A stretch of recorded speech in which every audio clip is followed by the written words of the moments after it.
Welcome back to Leadership 120. This is experiment number 2.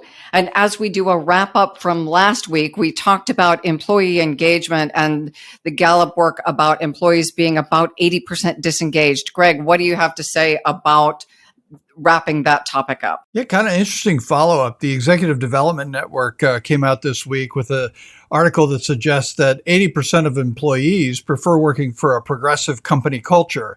And to unpack that, it's not a political statement.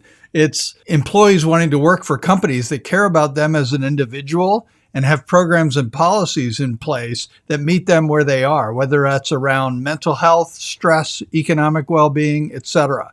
And I just thought it was a really good follow-on to this topic of we've got to do better on engagement. Thank you. And let's step into then the topic that we've all been entertained by.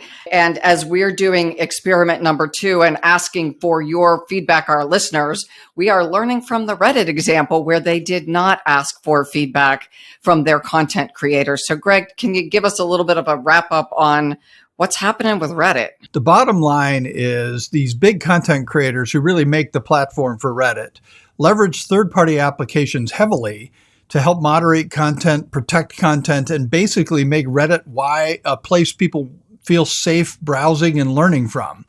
And by implementing policy changes without understanding how these major content creators worked, Reddit was effectively putting them out of business. And so there's been a huge hue and cry. And the underlying leadership lesson is don't mess with a system you don't understand and engage your stakeholders before you implement a change that could affect them a lot. Thank you, Greg. I appreciate your wisdom and also look forward to what we surface next week.